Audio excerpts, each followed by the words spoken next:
Go Pizza presents SCP. The Steve Dangle Podcast with your hosts, Steve Dangle and Adam Wild. Gentlemen, it's our second to last show before Christmas. That's and so good. Today, not only do we have some tickets and stuff to give away in the off-air portion, but I would like to start the show with our good friend Skip Bayless, who made the news this week. He made the news this week. Not for what he said. For being right. No. No? No. I don't think that would be newsworthy. He's right all the time. Just You're ask right. him. That's such a great point. Right? That's such a great point. No, see, Skip Bayless was doing a live stream. He was doing a live stream. Wow. I love when they force old people to do online stuff. Yeah, isn't that great? They basically, There's no way he wanted to it's do almost that. It's almost like you're gonna make me. So I got to do this. So basically, I'm gonna talk, and there's no commercial breaks. Okay. So, hey guys, when do I get powdered? Hey guys, we're here. So we're here, and that's always my favorite when we do like when you see Facebook Live. It's like so here we are. Yes, there you are. No one's queuing them up, and they're just utterly lost. Not that Unlike hard. us, we're super organized and great. So Skip Bayless, it's straight. You know, a bunch of comments obviously show up when you're on Facebook Live. It's the thing that gets shared across the most platforms. If you look at the algorithms of Facebook Live and Facebook videos are like the most popular thing. Facebook wants you to use those features, but if you post content any other way, Facebook will block it. It will just bury it. So obviously a bunch of comments are coming up on Skip's Facebook, and one of them is really interesting. It says, "Skip, you are the man!" 3 exclamation marks. "Love the new show on FS1, Fox Sports 1. Yep. 3 exclamation marks. And how did that go? The person who wrote that was Skip Bayless. What? So apparently what happened was Skip Bayless forgot to log out of his other Facebook account and went on as himself and praised himself. As in Skip Bayless or Skip Bayless's people have alternate Facebook accounts to prop up Skip Bayless. See, that's amazing, but I want to believe it was actually Skip going, "Good job. Good job, buddy. I did great." While he was on the air. Now, do we know it's real? We know it's real. We know that's real. See, we don't know if anything's real. Sure. Here's how we know it's the real Skip Bayless. Blue check mark. No, but are we sure the picture is an actual screen grab, not just a Photoshop job? According to Barstool Sports, it's the real deal. Okay. But now we're relying on Barstool. I know. Yeah. Can we just believe this is real? Because 99% sure it is. Because if you gave me 10 minutes, I could whip that up. Yeah, of course. I know you could. I know Can you do could. it? Yeah. Can you here whip it up right now and get me can you to be do- like, "Great job, Steve." Steve, I sure love your videos. I will 100% And do then that. and can you include me in there somewhere? Just be like, like I don't know, somewhere like WTF, man, because there was a whole bunch of WTFs under You Skip shaved Bayless's- your butt? Yeah. Question mark? Something like that. If you can manage that, Jesse, I'd like to see what he can do. So that I think is funny. It also said Skip Bayless likes this, which is great. And apparently he liked his own comment too. So that's fantastic. I mean, I would. Steve, you had to say something before we get into the Toronto Maple Leafs game last night. Oh, I saw a great tweet, and I don't know. Screw it. I'm just going to steal it because I don't remember who said it. Craig Custance. Auston Matthews scored his 15th goal against the Anaheim Ducks, and what a goal. One-handed, ridiculous Darth Vader using the Force. We'll get into that. Beautiful. Oh, so good. That's his 15th goal of the season, and therefore his 15th goal Of his career. And as a Leaf, matching David Clarkson's total. As a Leaf. Really? Yep. In 31 games he's played? 31? 31. Wow. Unbelievable. Wow. And I feel bad because Wow. we've been through this with David Clarkson. To be fair, I think David Clarkson only played 31 games for the Leafs too, with his injuries and stuff. Well, and he the missed suspension. 10 to start. He sure did. Oh boy. So let's talk about the Leafs. Let's talk about Iggy Dangle night at the Leafs Ducks game last night. My boy, my son. So okay, explain. Forget about the game because I'm sure it's been broken down to death by the time anybody hears this show. Let's talk about Iggy and how Iggy ended up. Your dog Iggy was on the boards and on television the whole night. How? So I'll just get random texts from Mrs. Dangle every now and then that just says, "Retweet me." So if you see me retweeting a random thought of hers, it's because she forced me to. Right. So I'm at the Sportsnet Christmas party and we're bumping into each other. It was in a very small venue. Trying to get Ken Reed a beer because none of us could reach the bar, and I just get this random text, retweet me. I'm like, okay, fine. And I see it's a picture of Iggy in my jersey, and I'm like, sure, hope he didn't ruin it or anything, but whatever. I retweet it. Turns out that she entered our dog into a contest to be the dog on the boards in front of the Leafs bench during Leaf games, during the first period of a Leaf game. That's cool. Lo and behold, Iggy wins, and he's right there. We got to see him all first period long. And you got to be at the game. Yes, and we both got tickets. Yeah. Iggy did not get a ticket. Unfortunately, no. No, I thought that was BS myself. I think that's you're unfair. Giving me a look. I mean, I think that's somewhat unfair. I think the dog should be able to be there. It's doggist. Now, for sure. It is doggist, for sure. Now, Jesse. Yes. Take a break from your photoshopping for just a minute. We're going to pause time on your. Jesse and I are both rapidly typing on our computers. You brought up something interesting in our group chat about this. Yeah. I just think it's fair that an employee of the company that owns the team that's running the contest owns part of the team should be allowed to win. Yeah. Do you think that's fair or unfair? I think it's totally unfair. I would like to call my counsel to the stand. I am not a permanent employee. I am a contract employee. Okay. More importantly, I am not the individual who entered this contest. My wife, who is not an employee of Rogers or any of their subsidiaries, entered and won fair and square. Now, I want to point out quickly here that if my fiance were to, even though we're not married, we're not family, yet technically under the eyes of the law, although I guess maybe we're common law, if she were to try to win a contest through Kiss 92.5, even as my girlfriend, she couldn't. Well, sucks to be you, doesn't it? Because all I know is I went to the game and I can't give that back. So, I just think when you win a contest fair and square, you should have to justify winning it. I think you should take this up. Contests have that, right? You should take this up with the winner of the contest, my wife. Okay. Oh. Take that up with her. I didn't win anything. I was just lucky enough to be her +1. Well, we'll give Iggy the first star of last night's game. 100%. Yeah, not Getzlaf or Gibson or anyone else with a G. It was pretty cool to see Iggy up there. Now, we got to talk about Auston Matthews and that goal. My God. That broken wrist goal. Like, I don't know how he did that. It's like he's double jointed. Now, I look at goals sometimes and I look at things like that, especially with rookies, and I go, how much of that is luck? How much of that is us just going, ooh, luck? And I tried to make today's LFR video without looking at the highlights, but I don't know. I just saw like several GIFs of it on my phone. I couldn't help it. It was the talk of last night, pretty much, other than the penalty on that he should have drawn late in the third period. He meant to do that. Yes, he did. He meant to do that. That's the thing about that. That was intentional. It's unbelievable.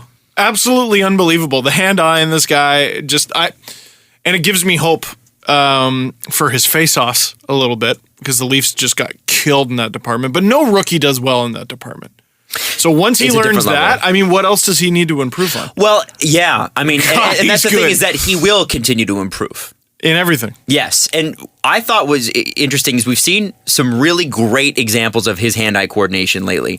I can't remember whether it was against Pittsburgh or Arizona where he batted the puck out of the air. Yes, you did. I saved you from the Phoenix jar. Arizona. Where he batted the puck into the air. It happened to hit the goalie on the chest, but it was mid-air, probably around like thigh level.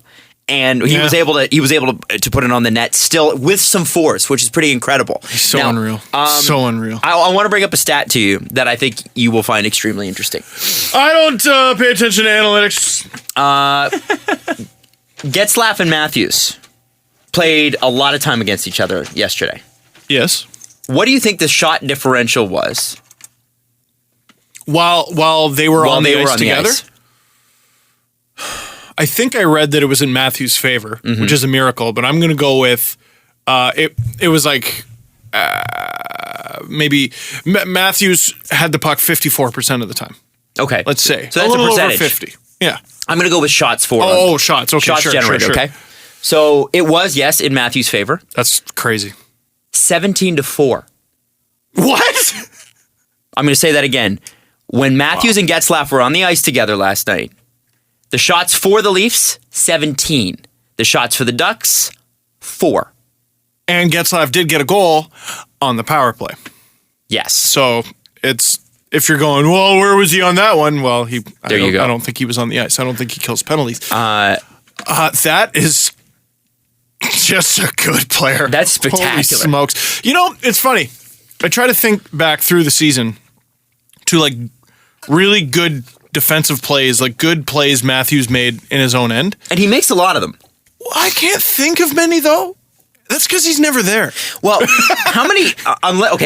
most defensive plays you remember are defensive plays that are spectacular because something's gone wrong and yet something saves it. That's a great point. You're talking about a Cujo save right there. Yes, yeah. He looked great because he was out of position. Yeah, yeah. We screwed up, but somehow we got out by the skin of our teeth. Yeah, now, I think that's why we don't know that. Now, a guy named Dylan reached out. He's a Winnipeg fan. He's a Toronto fan in Winnipeg. Oh, God. Which has got to be tough.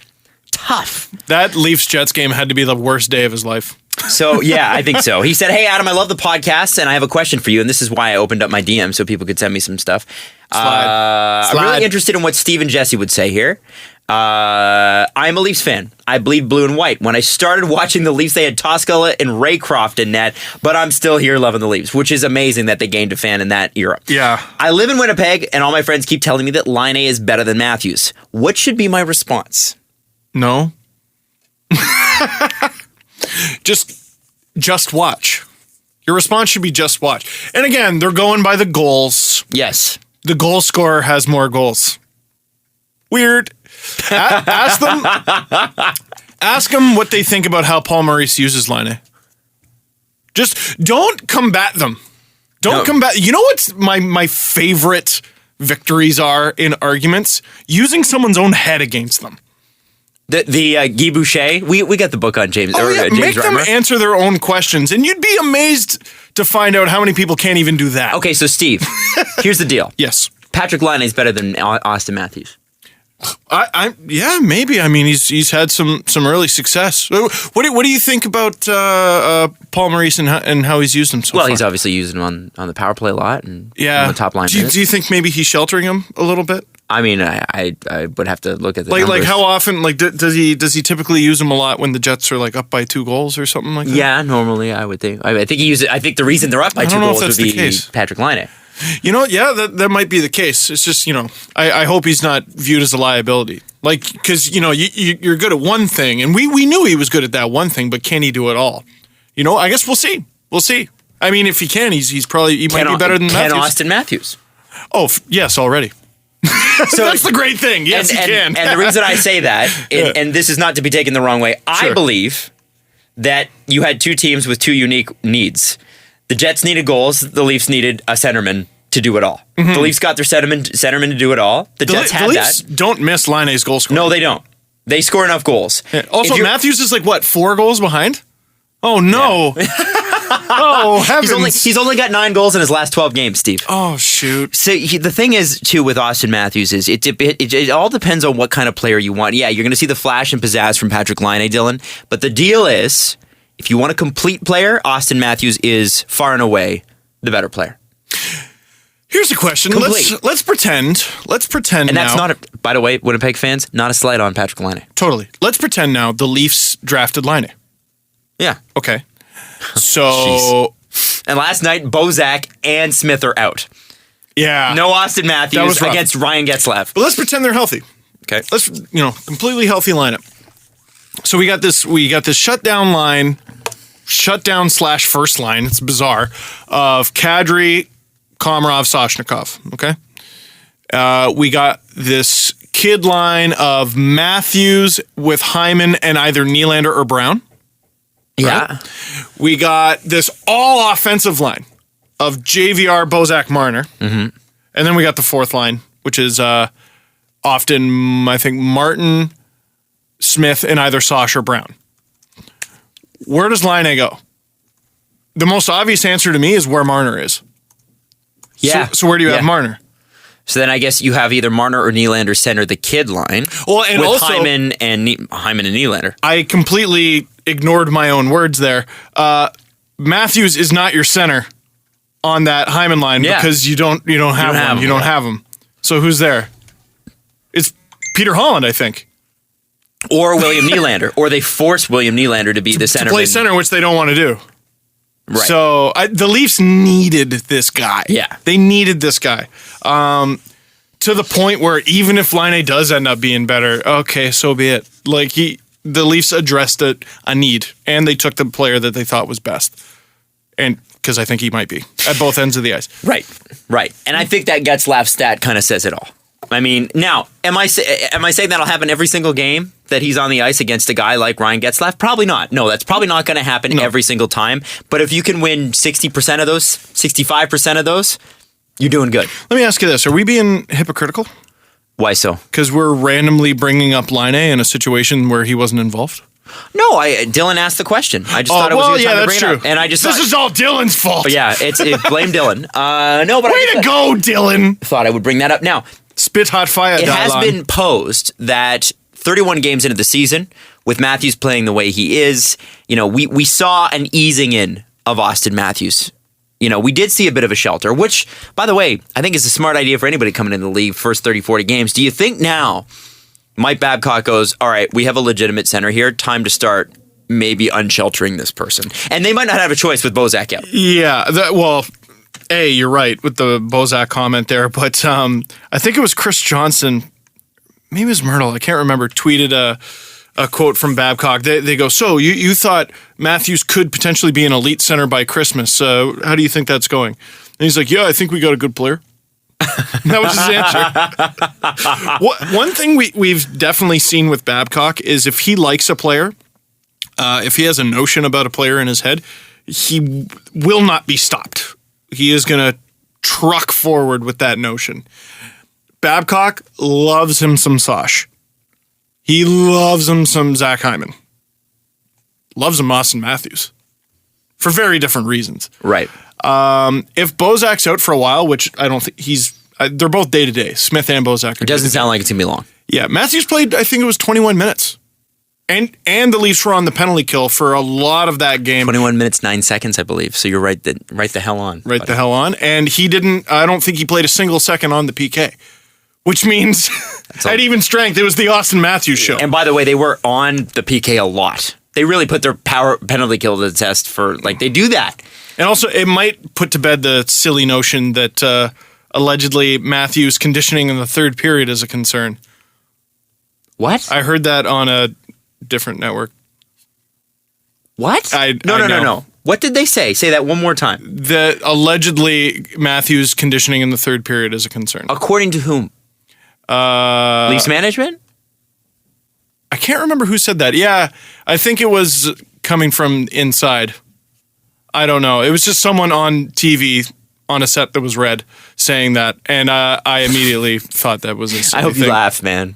Of course I did. Laughed. Every time this guy talks at him. Okay. Every time this guy talks, I'm like, really, for real? Okay. What I did notice last night, and I don't know, you saw from the game, so you had better seats to the game than I did. I did see a team that's not ready to move on from Tyler Bozak. Well, they're not. It's an interesting thought because they lost two guys, right? They lost Ben Smith as well. Right. So their options were they had to shove Nylander in a position where he was not comfortable. Well, he wants to be there. He shouldn't be. I don't know if he should be a center in the NHL. Maybe one day. He'll have to earn that. Yeah. And then Gauthier, I was blown away when I saw Gauthier's time on ice. It was under 11 minutes, but he was playing in some pretty important defensive situations. Can you look up? I'm not even sure where you would find it these days because of NHL.com. I want to know how many shifts Gauthier had.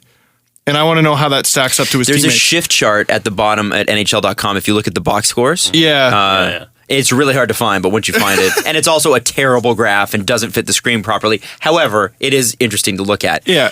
He must have played like a bajillion 19-second shifts. When he was on so much. Before Jesse finds that, he took a lot of face-offs. What do we got here? We got, I don't know how the hell to read this. It's just basically the blots are the his shifts. Are his shifts? No, but I just want the number of shifts. We'll count them. Yeah. No, I'm Yeah, not I'll going to count count Jesse, it. you count them. Who made that? When do you want the full game or third period? Let's say full game. Full game. How many Full shifts? game. Yeah, there's something to your point. Then maybe they're not ready to move on from And Bozak. the But they only- lost 2 centers at once. They did lose 2 centers at once. Here's my thing. You talked about earlier in the season, people coming up out of the system and beating the guys that currently have the jobs to their jobs, right? It's about coming in and winning the jobs. We saw it with, obviously Matthews, Nylander, Marner, pretty notable examples of guys that won jobs. Zach Hyman, Connor Brown, other guys that won, and then Nikita Soshnikov, who didn't make the team out of camp, but clearly won a job over Milan Mahalik. Would have. He would've. Because they were worried about Milan Mahalik's contract. They didn't want him sitting in the AHL. They ended up doing it anyway. He didn't lose his job due to poor performance in the first 8 little games. stretch. No, he played I fine. don't think. It's 16 shifts. 16 shifts. Pretty average then if he's playing 11 minutes. The Leafs down the middle is a problem. It's a problem. So that's why I wanted to bring that up, because I saw Frederic Gauthier last night, and I didn't see. I saw potential. I know his skating's improved, and he looked good. He had a really good camp. It looked good in camp, but Got shoved over a bit too much for a guy that huge. yeah. And I also just I didn't see a lot of confidence, and maybe that's because it's his first game of the year. Yeah, but it didn't and, seem to me like 8th of his he career. wasn't owning he didn't seem to be owning the position he was in. Yeah, and I think he got some power play time too. It was crazy. I did. think Babcock, I don't Give know. him a shot, which he should. Yeah, some people were getting upset with how Gauthier was used online, I saw, but there were some moments there where he was trying to build his confidence. And also the Leafs got murdered in the face-off department last night, to the point where I don't think Bozak would have been that much of a help. Kadri was 29%. Nylander got filled in. Everyone got filled in. No one did well. Gauthier was their best one, and he was still 41%. Right.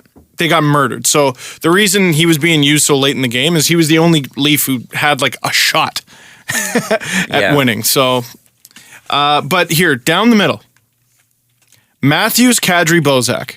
That is a great 1, 2, 3. Mm-hmm. That's great. And then Ben Smith. But it's fourth line center. I don't even know how many face-offs he takes, at least at 5-on-5. Then we got Byron Frais, who's a goal-scoring machine down in the AHL, but in the NHL we saw that's not really the case. Brooks Laich, who I don't even think has been playing center in the American Hockey League. Colin Greening, who I don't really think played center in the NHL, but tends to in the American Hockey League. Freddie Goat. And then you got Adam Brooks, who's in the WHL right now. Dakota Joshua, who I think is playing university somewhere. And I think Dominic Toninato, who's an unsigned guy the Leafs just have the rights to. It's not nearly as strong as you go down the left or the right wings. It seems their wings are their strong point. Monstrous. Yeah. Monstrous. So for everyone yelling and screaming for the Leafs to get new defensemen, I have more confidence in the guys the Leafs have in the minors on defense than I do down the middle. Andrew Nielsen, we've talked about ad nauseum. Frank Corrado has potential. Yeah. And he's already on the roster. Victor Louvre, Renat They could always call up Andrew Campbell. Yeah, Victor Louvre, Valiev, Justin Hall. It'd be interesting to give him a shot. Travis Dermott one day. But I look up the middle. It's sparse, man. It's sparse. And yes, you got Kadri locked down long term. Great. You got Matthews long term. Great. Bozak, you don't need to trade right now. No, and in fact, I don't know that they should. I kind of don't think they should. He seems to be relishing this opportunity that he has with Van Riemsdyk and Marner. He's doing great. Maybe in the summer.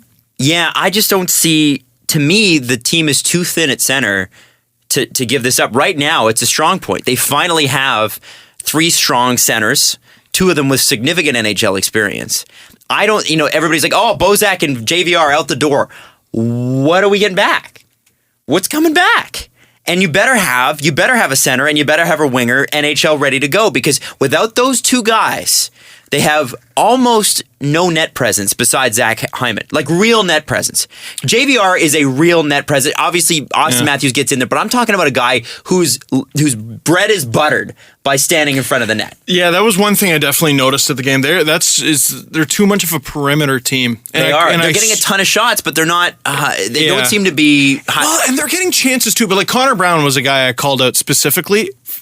Always has the puck, hard on the puck, enters the zone cleanly, and then once he gets to about the hash marks, that's where the opportunity dies because he gets tied up. He doesn't put it around the boards to a teammate who could be there, but he's often ahead of the rush. And he doesn't take the shot before he's tied up. So he brought it into the zone, and then what happened? He lost it. Like, I don't have the numbers on it. I would love to know, like, how effective he is in that department. But it's encouraging that he does the first part. Right, so he just has to learn the second part. The Leafs have so many guys where, like, I'm encouraged by so many things they do. Soshnikov, like, there's another guy. If he doesn't have the Grand Canyon of space, he's not shooting the puck. Or he's not getting the shot off, for sure. Well, they're going to have to fix that. Both of them. Either their release is going to have to get faster or their decision-making is going to have to get better, or both. Well, that's the thing, right? You have less time and space in the NHL than you do at the AHL level. You're not going to have Grand Canyon. Yeah, you got to get used to the pace, and they will. I think they will. And that's why I like when I'm not as optimistic as Andrew Berkshire when he said the Leafs will have like a top 5 second half. But, I mean, it does make sense that they would get better as the year goes on. Absolutely. Well, you've got 6 rookies in the top 12 forwards or something like that. Yeah, right? I think they had like 9 rookies in the lineup last night. Levo looked good. He did. Looks like the injuries have healed. Yeah, I think he's okay. You do. Yeah. So Josh Levo is an interesting case because I wanted to talk about him because is that a guy that becomes attractive to a team down the road that you can flip in a package for either the D or the center, the depth center, or like, and I'm talking about organizational depth when I'm saying depth, because I don't think they need another Ben Smith. I think what they need is another center prospect who's going to be ready in the next year to 18 months. The weird thing with Levo is you got a 2-year deal. That's what I mean. Wouldn't that be attractive to teams? Because it's a very affordable deal. Well, what's attractive to teams? I mean, the Leafs are a team, right? Mm-hmm. So it's attractive to them too. Sure. But they have other guys coming. You're right. So that is an interesting thought. Like you've got, Kasperi Kapanen's looking better and better and better. Yeah, he's looking real good. I could bring Tobias Lindbergh's looking good. Yeah. He's at least a few guys down. So who else would you say? Brendan Leipzig's got 27 points in 22 games. 8 goals, 19 assists. So good on the power play. He should have been the first name I brought up. Oh, absolutely. Kapanen's got a bit more of a goal-scoring touch with 13 goals. Fraze has 12 goals, man. But he's not getting that in the TJ Brennan led the league in points and didn't get a game. He got a couple games, but he didn't do much with it, right? Plus, he's also only got 5 assists. Kapanen's got 12 and 25 points, right? So, Kirby Reichel has started to heat up. Andreas Johnson's had a good little season. Lindbergh's not too far behind them. They have so many options on the wing. That's what I mean. Like they're not at a point where they can only trade one. Like they might have to trade more. Yeah. So if I'm the agent of like just looking down the lineup, maybe not Timashov because he's still so young, and Lindbergh's young too. But I don't know. I wonder at what point an agent of one of these players, one of these wingers on the Marlies goes, my client's kind of buried here. Like, they're not really going to get an opportunity. Mm-hmm. But they might get it somewhere else. That's how deep it is. Sosh is one of the older guys of the bunch, like if we included him in that group. Mm-hmm. Like, I got to wonder if he was thinking that down in the Marlies. Am I going to get my shot? Right. Because there are so many guys. Oh, my God. But again, it's all encouraging. Yeah. We're looking at a surplus as a problem. It's not. It's not. It's just, I think last night we saw what the Leafs look like without Tyler Bozak, and the answer is not as good. Therefore, adds a lot of value. And the thing is that they don't have anybody to come in and do a at least serviceable job to replace him. Now, we want the Leafs to succeed. Yes. We want the Leafs to succeed. We want them to win some games. We want them to be higher in the standings than they are. And I look at them right now, and after 31 games, they're in 25th place, tied for 24th. Yeah, and they're like, 12 points out of a playoff spot? They're far. It's far. They're far. There's a lot of have and have not in the Eastern Conference right now. They'll catch up a bit. I don't know if it'll be enough, but they'll catch up a bit. If they stay down there, even if they play well, that's another top 10 pick, man. That's another top 10 pick. They might not even have to do... They could be above 500 the rest of the way and still be in like top 10 pick territory. Mm-hmm. So when we talk about the Leafs' future plans, we got to remember that. Yeah. There's more. There's even more. And you don't know what happens at the trade deadline. You don't know what they... The expansion draft is still the wild card to me. I have no idea what the hell is going on. We don't know what Bracco looks like. We don't know. Like, I mean, there's... we know what Bracco looks like. Well, he looks great. We don't know what he looks like in the AHL or at training camp next year, but it's interesting. It's interesting. Very interesting spot there. And we are going to go to break. But when we come back, Steve was right about something. Whoa! Steve was right about something very, very important to which Jesse and I made fun of him a lot. Is it the value of my James Reimer figure? It is not the value of your James Reimer figure, which is still in dispute, by the way. We'll be right back on Sportsnet 590 The Fan. Priceless. So Steve was right.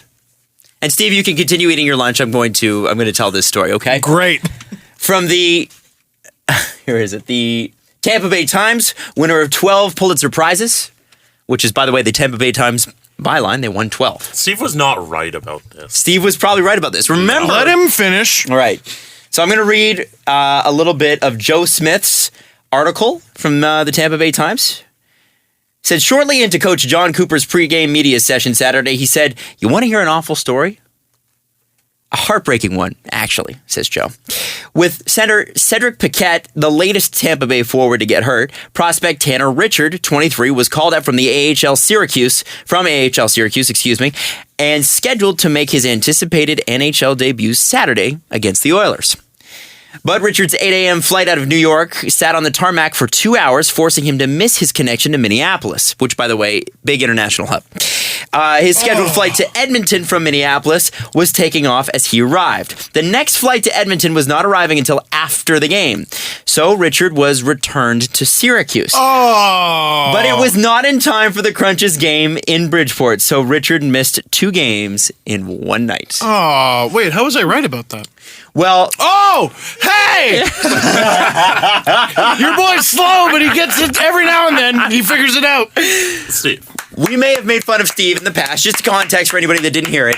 We may have made fun of Steve in the past for saying that the Leafs needed to bring an extra person with them on a road trip across Canada because, God forbid, if they had to call someone up and that someone would have to take the Oregon Trail to get there. Oh, is North America large and vast, and are there variables when traveling? You don't say. Are there variables and elements? Uncontrollable? One might say. Might say. That's interesting. It's very odd that you would say, especially in the winter. It's just so odd. It's just like, it's so rare to experience like ice and wind and conditions that are adverse to flying. Steve. Yes, Jesse? You're claiming victory. Yes, wrong, Jesse? Behind a man named Tanner. Tanner probably can't take the 405 up to Santa Monica. I picked up some oranges. I think Tanner has to ask everybody where to go. California. When Tanner arrived back in Syracuse, Tanner? What are you doing here? Isn't there a game at Edmonton? Tanner, it's snowing. Jesse, I have a question for you. Yes. What WHL team did Tanner Richard play for? Why do you know that? I don't, but his name is Tanner.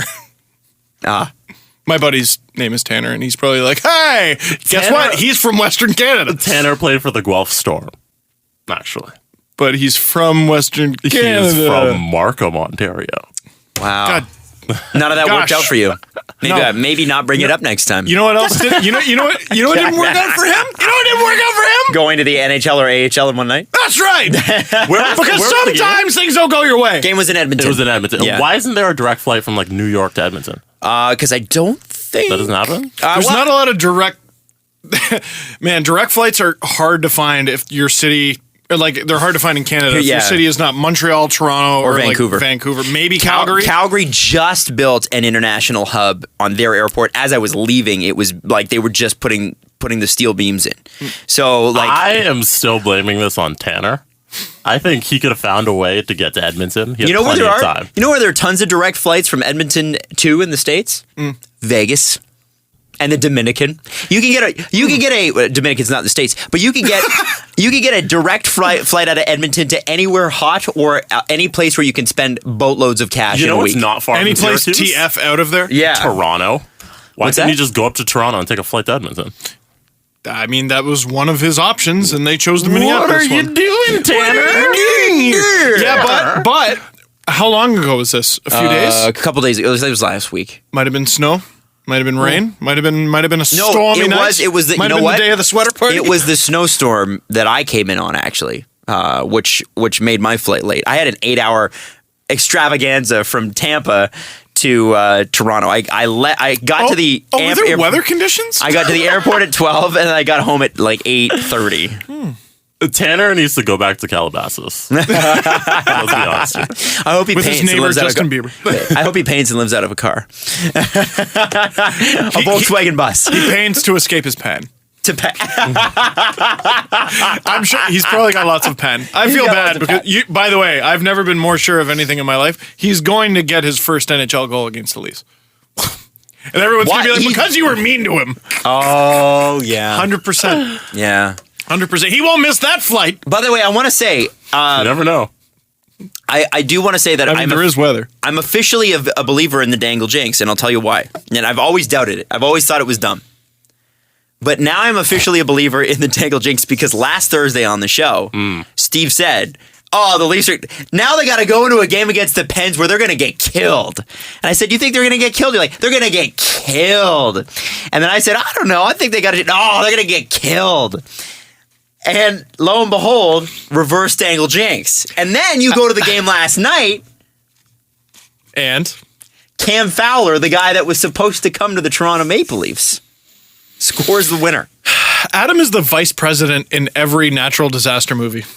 He doesn't believe in what I'm telling him until it's too late. I believe and I see. Evacuate the country. No, it'll be fine. Thanks for Think of that how the advice. papers will see that. Thanks for that advice, Mr. Scientist. That's you. That's you. Who is Adam in Independence Day? Who didn't believe? Oh, I'm trying to remember. Wasn't it the Minister of Defense or whatever who was like, who gets like fired and then ends up in like in a Jewish prayer circle at the end of the movie with Jeff Goldblum's dad? Yeah. And, Yeah. Will Smith's like wife. one of the most racist characters in cinematic history. Yes. Yes. Oh my God. Oh my god. Yeah. That movie is I've heard many breakdowns. Like the first half is just a great movie. The second half, you're like, who wrote this? It is. There is a switch, eh? There Yeah. really is. How did anybody see Independence Day 2? No. No. I really wanted to because I loved Independence Day. Because who didn't love Independence Day? That was I my still first watch it VHS. every time it's on. Yeah. Doesn't mean it's What's not wrong with the second half? It gets so hokey and Well, cartoony. I like it. I think that I Oh, like it's- the story. I like it, but And not I for the like- same reason. And I like the idea that, uploading a computer virus that was super cool at the Yeah. time. But Make it sick. yeah, exactly. But and I also thought it was hilarious when they're like waving to the alien and like shooting a nuke at him and whatever. That I thought that was hilarious. But And the dude sacrificed himself. yeah. But the And then hello, went crazy. boys! I'm back. That's amazing. Russell Russell something here. Russell something is his name. Russell Tom Russell Arnold. Case. Russell Case wasn't it? in the movie. His name's Russell Case. Oh, okay. Russell Case here, and he was the guy that was abducted and whatever. The thing about that movie is the dialogue it just dies. It falls apart. They start talking to each other. Welcome to Earth. Yeah, like William, stop it. I like it. I like it it's too. not even Earth. It's Earth. Yeah, I like it too. for the cheesiness and the awesomeness. Yeah, I did too. I did. I mean, it was my first VHS. I fell in love. Jesse makes a good point though, because I saw the first Transformers. And I loved the first Transformers. Well, and I was like, It what sounds a good. bag of garbage. Like, what a piece of crap movie. And then someone was like, man, just go in there and turn your brain off. Yes! And I saw Transformers 2 and I was like, this is sick. And that was during the writer's strike, and it was terrible. Yeah, because it was just roosh, craw, kind of like the Carlyle era Leafs. Like, Yeah. By the way, did you know that Randy Carlyle did not know why he was fired? He was never told by the Leafs why he was fired? Yeah, that's a guy who's totally at peace with that decision.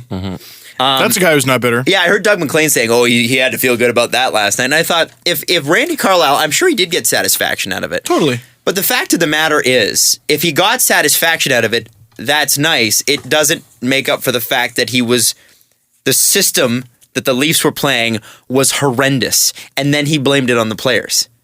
He did say back at the time, well, you can only, management gives you the players you got. So you got to work the system you have. I think there was a lot of revisionism, too, because you see Chris Johnson's tweet that Carlyle kind of hinted that he wanted to start the rebuild while he was there?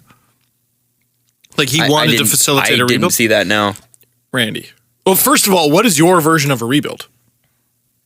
Like, is it Frederick Gauthier in the role he's being used now, or as number one center? No, it's Jared Smithson. Oh, baby. Remember him? That was a thing. The other thing about Carlyle, we do need to give him a little bit of rope. Had a terrible GM. Yes. He really did. Yeah. Who he's now working with. They're now co-workers again. I'm sure he's a buddy, but anyway, yada, yada, yada. We're getting back onto Carlyle. I just thought that was interesting. McLean did mention something else. Are we getting into that? Well, yeah, sure. Go ahead.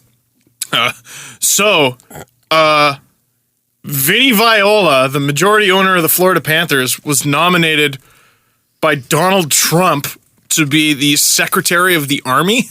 So I looked into this. Which, by the way, would make Doug Sifu now in charge of the Panthers. Instead of minority owner, he's in charge. Yeah, because as I think as undersecretary, secretary, you can't...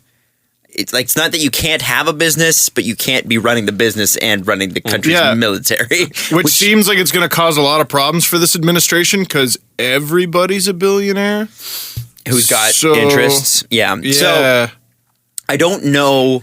I know that Vinny Viola went to the military and signed up in 1977. I know that he got up to the rank of major. Oh, did he not have a bone spur? No, he did not have a bone spur. He was what does that mean? Rank of Donald Trump avoided military service because he had a bone spur. Drafted. Couldn't get drafted. I didn't understand the reference. He made it to major, so that's I think that's a pretty serious role in the Army. Little do I know of the Army. Beyond that, his military career is kind of foggy. I couldn't find much on it. Okay. But anybody that gets to major is probably somebody that knows somewhat about what they're talking about. The problem, I think, might be, and I don't want to get political here, but he hasn't been in the military since like the early 80s.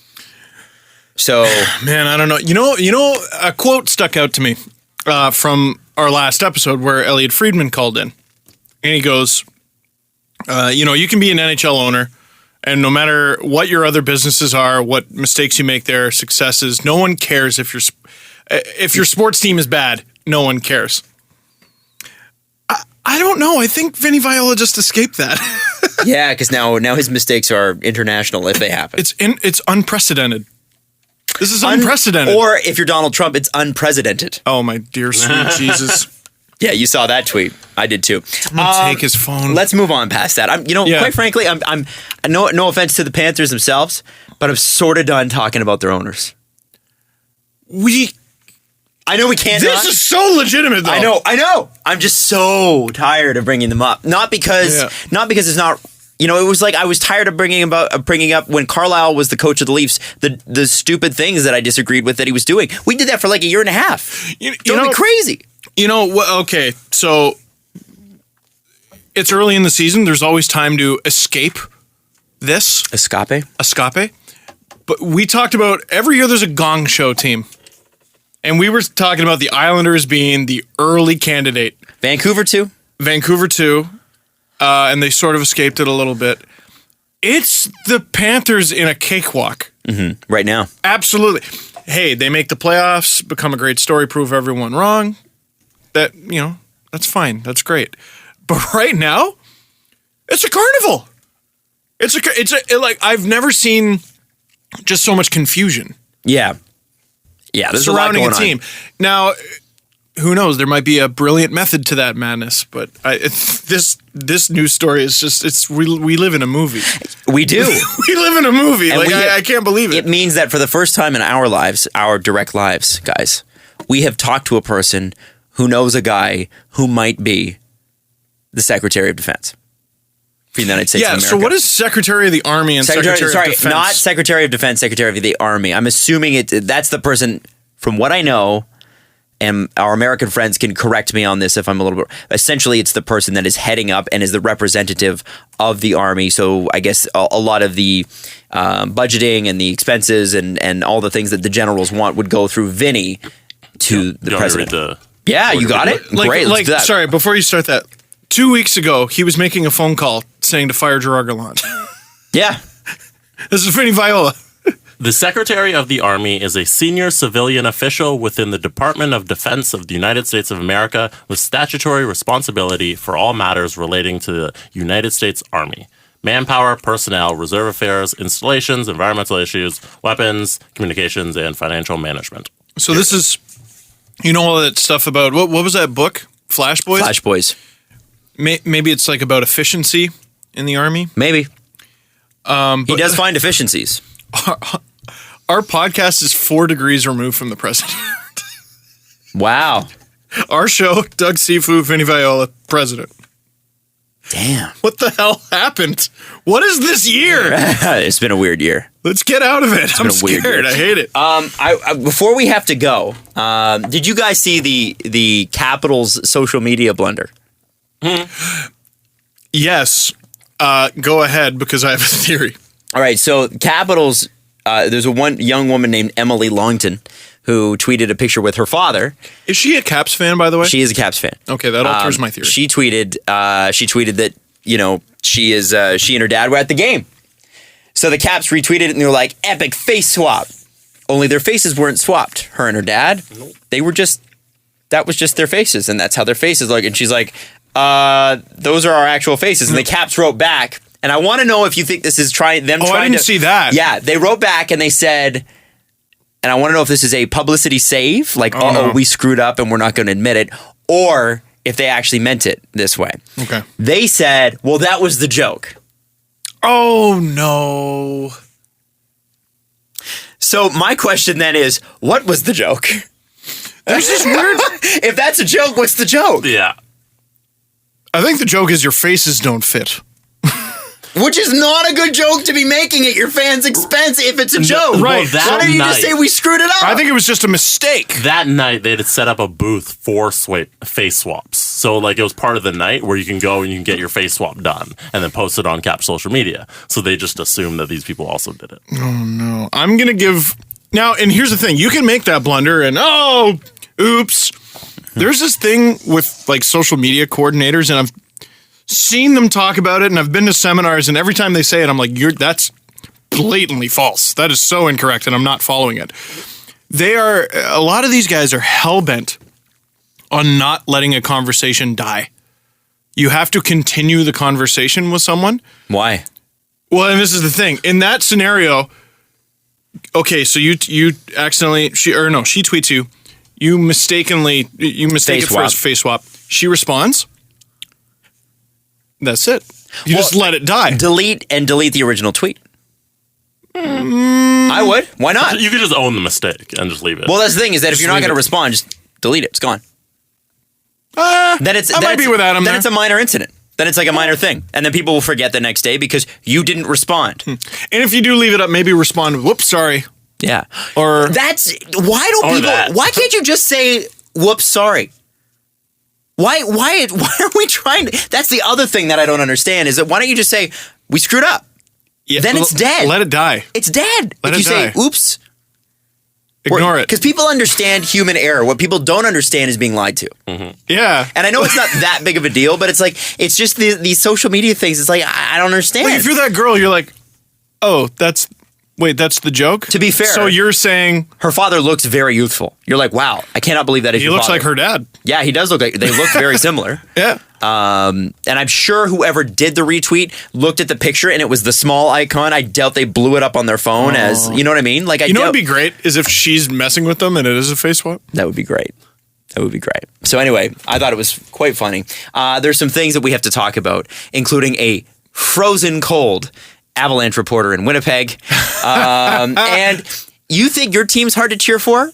Vancouver, Florida, New York Islanders fans? Toronto fans, try being a Cleveland Browns fan. I have a story for you that is going to absolutely blow your mind. Plus, contests in the download section. It's a big one. Sportsnet.ca. You can find us anywhere podcasts are downloaded. This particular podcast is brought to you by Panago Pizza. It is what is on the inside that counts, and we will see you online. Podcoast. I don't know why I struggle with the extra on this show. I don't know why.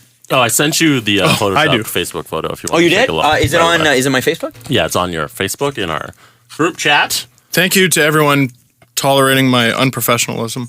Hopefully you enjoy it. Oh my God. But it's just proof that things like that can be done. So whenever I see somebody, this social media person said this, and there's no proof of it actually being up, I'm like, I can do this. All right, so we're going to take this and post this on our Reddit page. And unlike other things that we swear we're going to post on our Reddit page and we haven't posted, this we're actually going to post. It's incredible. It says, as seen on Sportsnet's pregame show for the Leafs Coyotes.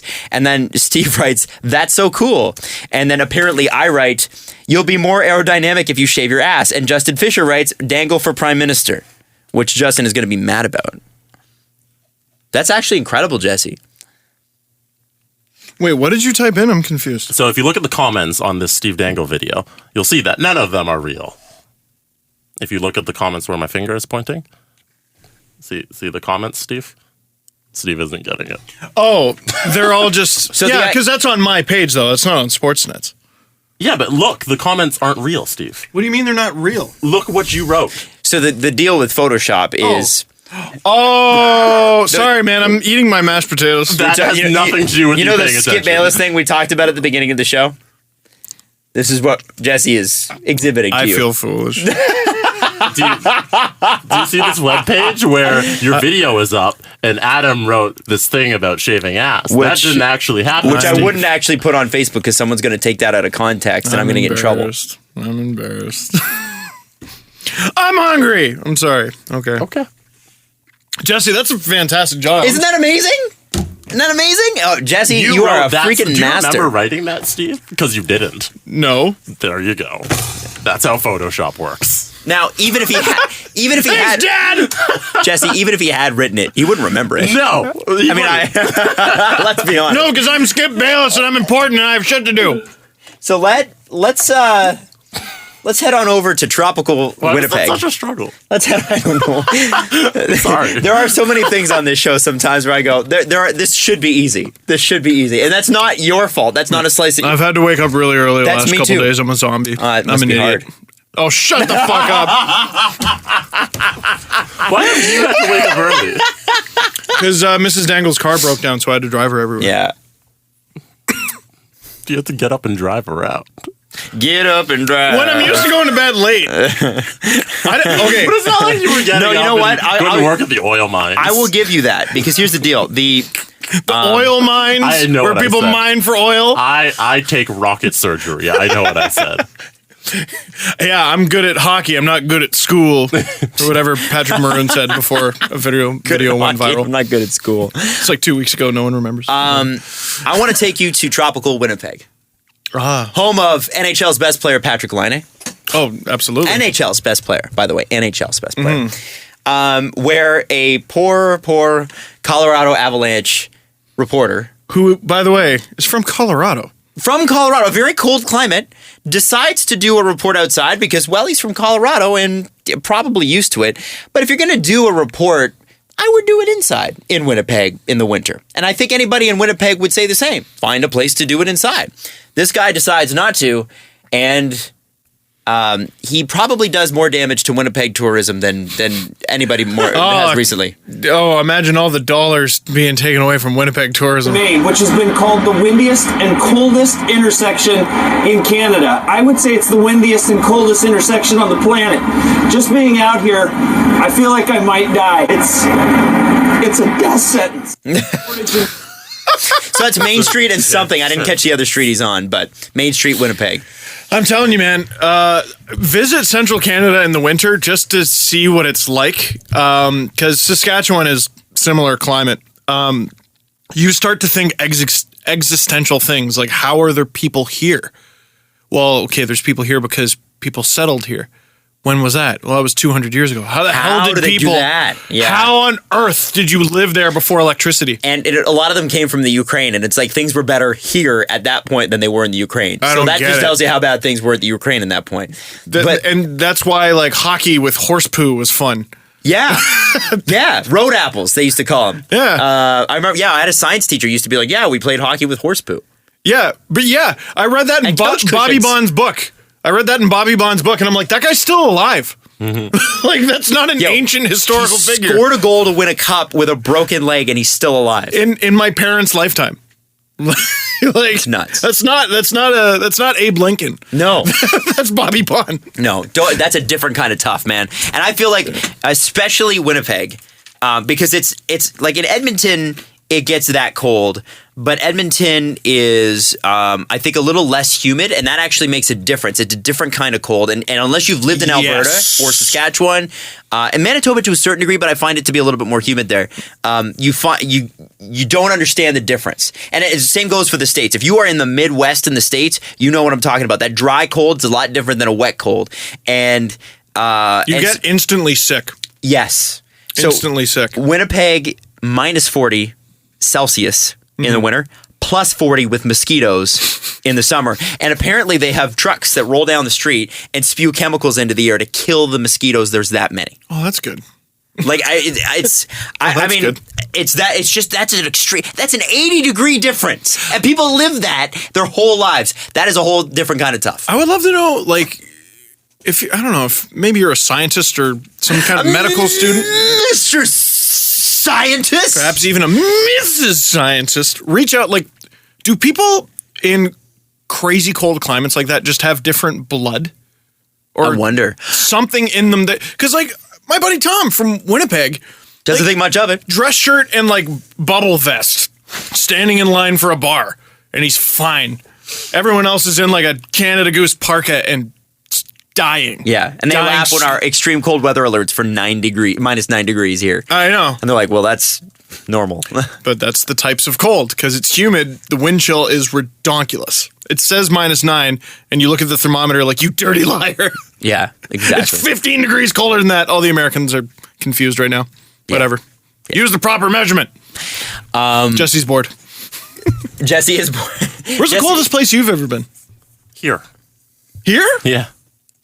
Haven't you been to Montreal in the winter? I have. Well, it was in March. It was as cold as it was here. It wasn't colder, yeah. I went to a party outside in Edmonton for my 23rd or 24th birthday. I was there with my co-host at the time, Danae, in Calgary, and so she had lived in Edmonton for 5 years and worked at a station up there called the Bear, I think. And they're all called the Bear, yeah, or the Moose. The Moose is Ontario. The Bear is the Edmonton. Bear, the Moose, and the Dock. So it was a rock station, and so they had us up for this thing called, I forget what it's called. Anyway, it doesn't matter. So they play Burning Man. They play shuffle. It's a guy's garage who's a big radio personality there, and they play shuffleboard. You know, the shuffle, and they call it shuff. And so sorry, which birthday of this? This is 23 or 24. You sure the numbers aren't reversed? Yeah. Well, anyway, so they play shuffleboard, and it's in this garage, and none of them think anything of it because they're all from Saskatchewan or from Calgary or from Edmonton, and it's freezing. It's April 13th, and there is 2 feet of snow on the ground. It's miserable cold. Every day is Carnival. Yes. Yes. And I remember I got a little drunk and I fell asleep on a couch outside. And then it snowed so much that night that somebody moved the tarp that was over me and a whole bunch of snow just dumped on me. Oh. And it was just a miserable, cold evening. And it's different. It's such a different cold. I don't mean to bring it down, but you got to be careful. That's how people die. Well, yeah, but I was in someone's driveway. I didn't No, I know. It was in a Canada Goose park. I was all right. Yeah. But there was a player when I was doing RBC Junior Hockey Magazine. He got sent down, I want to say, from the Everett Silvertips, and he played Junior A with the Winnipeg Saints, and he died. He passed out in a snowbank, and you can't survive the night. No. It's ridiculous. Yeah. And yeah, it's was crazy. Real sad. Really, really crazy. Be careful, man. Hey, shout outs to you guys out there who are right. And by the way, tomorrow being the first day of winter, you're in for it. Everybody's in for it. So good luck to you all.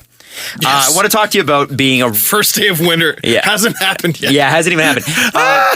So I want to talk about being a fan and how hard it is to be a fan of certain teams, right? Welcome to my life. So obviously, Toronto Maple Leafs fan has been pretty hard. It was pretty hard to be a Blue Jays fan up until like a couple years ago. Raptors fan, really hard for a long time. You can think Islanders, think Florida Panthers, think Vancouver recently, think Arizona /Phoenix /Scottsdale / wherever the hell they are now. The Raptors rising is one of the strangest I've seen because usually it's an acquisition of someone. They got rid of Rudy Gay and immediately got good. Yeah, because Rudy Gay was the the turning ball point in hog. the franchise. Yeah. It's ridiculous. Yeah, the best moment in the franchise's history. Not drafting Vince Carter. No. Getting rid of Rudy Gay. Who at the time was seen as their best player. I mean, And they- still probably the best And Raptor they were ever, but an inch away from trading Kyle Lowry. An inch away. They had to deal with the Knicks, and then they It fell through. retracted. Yeah, it fell through. Yeah. And the Knicks didn't go through with it. Yeah, It was the Knicks that turned it down. yeah.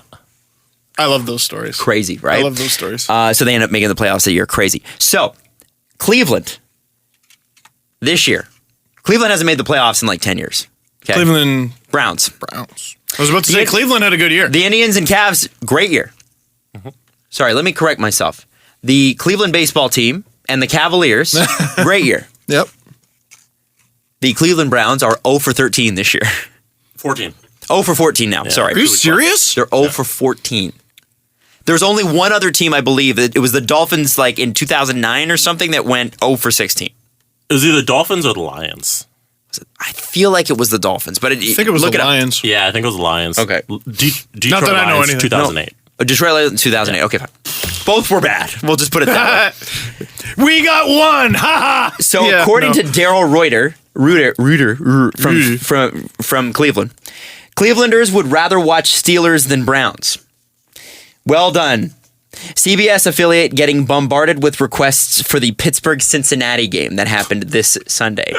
So let me just put this into perspective for you. Cleveland, Cincinnati, Pittsburgh, rivalry. Yeah. Like, Clevelanders hate the Steelers, hate the Bengals, would rather watch the Bengals and Steelers. That's like us wanting to watch a Habs-Sens game over a Maple Leafs game. That's that's how mad they are. Like, I was so mad at the Leafs, and I was so mad at what happened, and even in the worst of the Peter Horacek era, Oh, yeah. I still would rather watch a Leafs game over a Habs and a Sens game. I am that much of a fan. I would have probably rather watched other games. I don't know about that. I don't know about rivals, man. Like, My favorite part of the whole Cleveland Browns thing is the last quarterback to win a game for the Cleveland Browns is still Johnny Manziel. I know! What? Yes! Yeah. He's the last QB to win a game for the Cleveland Browns. Dude, you have got it is That's how long it's been. they are a gong show. And they're not just a gong show. how come? Honestly, ownership, they can't stick to any plan because ownership. Aren't the Raiders supposed to be a gong show? They are. But they're making the playoffs, aren't they? Well, yeah, for the first time since 2002. Gee. And I hate to say it this way, but it took their owner, who is I believe is Al Davis Sr., it took him passing for there to finally be a change. Oh, Blackhawks fans might know a thing or two about that. Yeah, well, didn't they had an owner who didn't want to put games on TV because he thought it would hurt the box office for people buying tickets to the game. And now they're Crazy! the biggest franchise in the NHL. By the way, that pretty was the freaking 90s. He was afraid of that in the 90s. Not the 90s, like early 2000s. Like, he didn't want to put games on TV. Didn't understand that TV might have brought in more money. I saw a great damn stat on our hockey. Can you bring that up? Reddit hockey. It might still be one of the top posts. Remember when Patrick Steffen missed a wide open net? Mm-hmm. Yeah. He was on the Dallas Stars, I think. Yep, here it is. Oh, and then they came back. Wasn't it against Edmonton? Yeah, it was against Edmonton. And Edmonton came back and Edmonton scored. comes the other way, ties the game with like maybe seconds. less than a second to go. Yeah. I remember that one. Or did they get the... No, yeah, they would have had to tie it because... overtime. That's right. Yeah. So, get this from Reddit. Blew my mind. Patrick Steffen's failed Patrick Steffen failed to score on an empty net, causing the Oilers to tie the game with seconds remaining, earning a point. That point pushed them over the Blackhawks in the standings. Both teams finished with 71 points, but the Oilers had the tiebreaker. The Hawks ended up winning Patrick Kane. If Steffen scored, the Oilers would have Kane right now. It's crazy to think how much different the NHL would be today if Steffen had just scored on that empty net. Whoa, man. How many Edmonton fans just threw up? Wait, so they won the lottery to draft Patrick Kane? Yes. And he was the undisputed Who was number drafted one. next? JVR. It was the first ever American 1-2 by the Flyers. And then who where did draft? Edmonton finish? Yeah, where did they draft? And why did No, because it was the a lottery? Flyers, not the Flyers, the Blackhawks won the lottery, right? Yeah. So the Oilers would have been in the position that the Blackhawks were in. Oh, so they Right. would have had the same balls and it would have fallen that way. Yes. Okay, where did Edmonton In 2007, that's a great question. That'll be fun. Wasn't Cam Barker? Oh, No, it wasn't him. was he a first round pick? Dude, Cam Barker was picked by the Blackhawks 3rd overall. The Oilers drafted Sam Gagner at 6. Wow, they went all the way to 6, eh? Yeah. Oh God, the Blackhawks lucked out so hard. I guess they won a pretty big lottery then, the Blackhawks. They did. Yeah. They moved up quite a bit, I remember.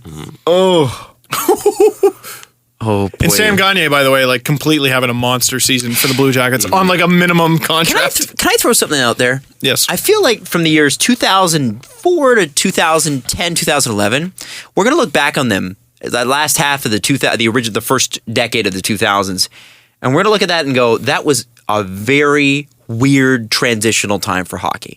Like, it was sort of its own gong show in the sense that there were a lot of teams that really hadn't figured anything out. They hadn't figured out, like, I'll point to the Leafs. No draft, no salary cap, no idea what's going, no adaptation to the fact that the red line didn't matter as much anymore. The 04-05 lockout changed the sport.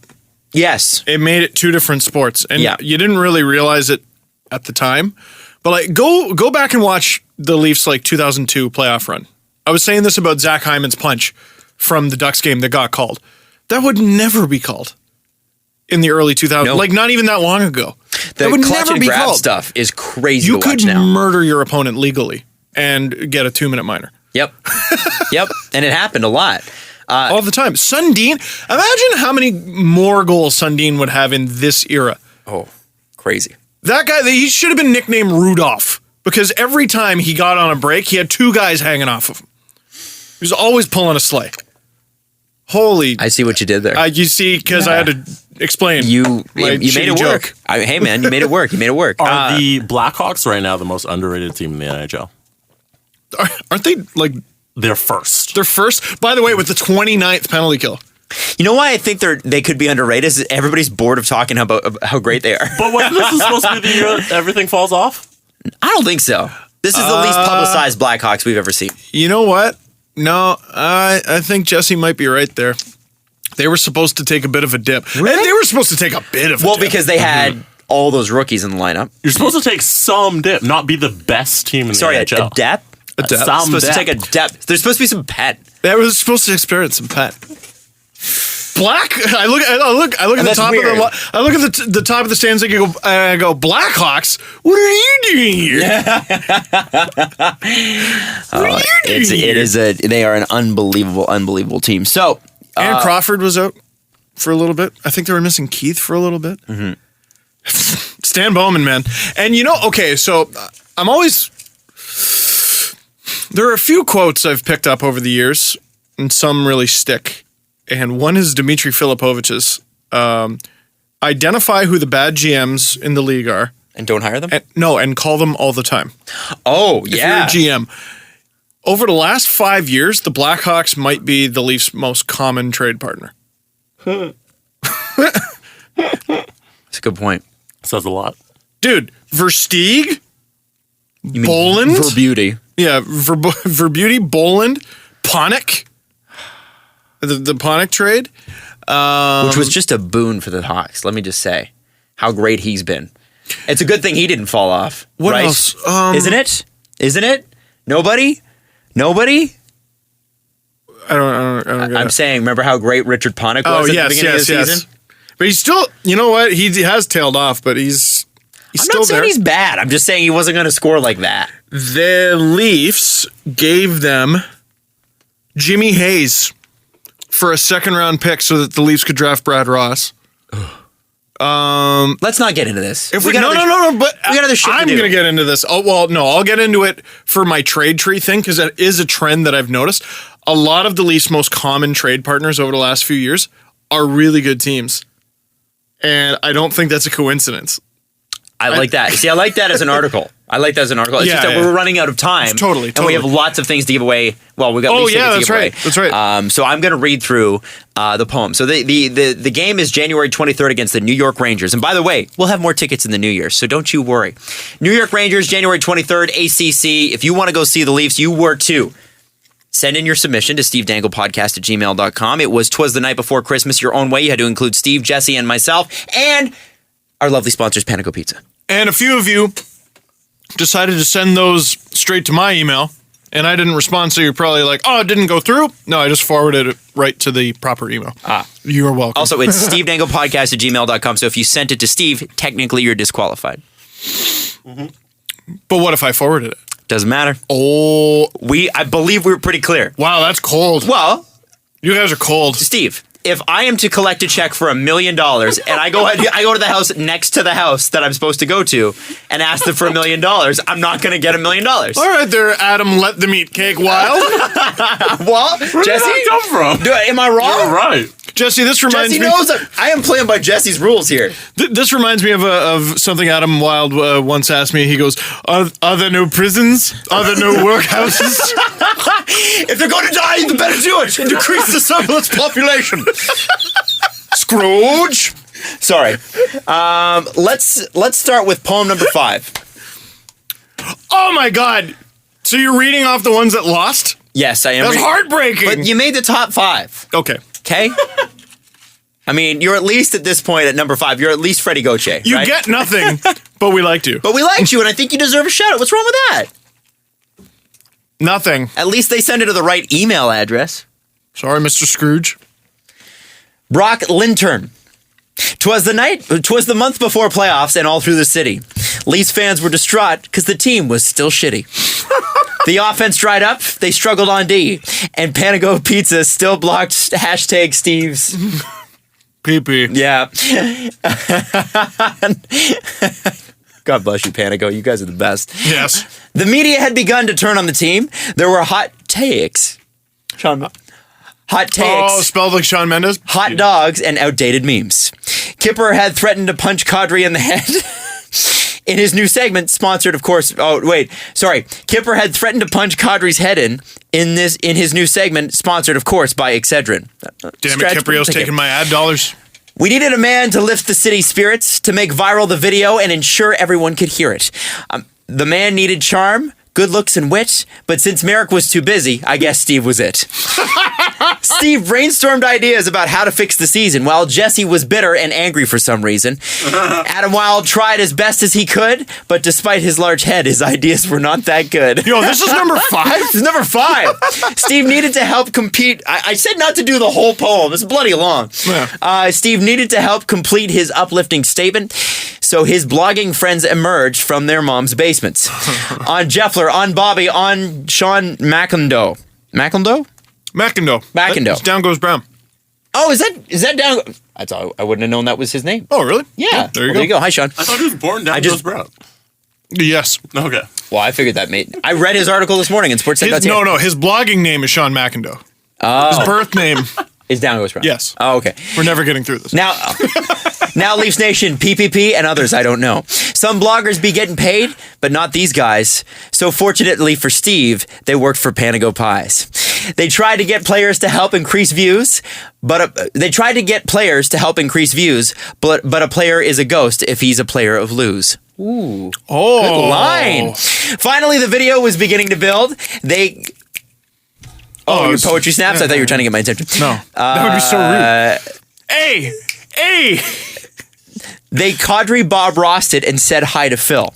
Steve used his... So, by the way, finally the video was beginning to build. They Cadre Bob Rossed it and said hi to Phil. Steve used all of his tricks, like yelling and falling. He finally knew that this was his calling. Steve told the media to back off the team, that jealousy is what made them all so mean. He pushed them to stop with all of the attacks. He said, watch the game. And damn it, know the facts. The team is still young and needs more time to grow. But they're more entertaining now than the last decade or so. With Auston and Marner, we have lots of hope. And Nylander's hair is so goddamn dope. This video was a hit and broke the net. It was a message all hockey fans won't soon forget. The city brightened and fans let out a cheer. We all remembered the Leaf motto. We'll get him next year. Wow. That's Damn. number 5? I'm exhausted. Did you pick this? Huh? We picked it. Oh my That's God. right. All right, here we go. I was involved. Hello, Steve, Jesse, and Adam. My name is Matt. I live in Tampa. Not eligible for the rewards on this contest, but I was still hoping to share my poem. Huge fan of the podcast. Been listening for about a year now. Helped me get through some difficult times. Sorry about those difficult times, Matt. Love you. Silly as that sounds, doesn't sound silly at all. I listen to every episode. Guaranteed happiness and laughter. Well, we appreciate that. Hey, let me cut you off there. Like, this podcast helps us through difficult times. Yeah. Like, this is my favorite thing I do, I think. Like, maybe even more than the videos. I don't even have to question it. It is my favorite. You're reading thing. the one yeah, that's for sure. Right. That's the new. This is the new one. Okay. Is that okay? Yeah. Oh, boy. There was an old number 4 that Jesse has now taken out. Yeah. Whoa. So we'll never know. You are ruthless. Yeah. Well, he has to be. He's the producer. I now feel for teachers. It felt like grading papers when I was going through some of these, and it took a while.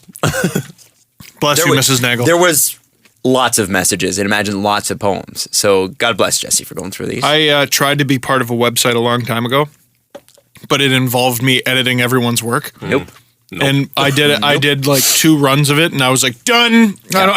I can't. Someone said to me once in high school, they're like, "Oh, you'd be a great teacher," and I was like, "Nope." Grading not papers a chance is in hell. not fun. Nope.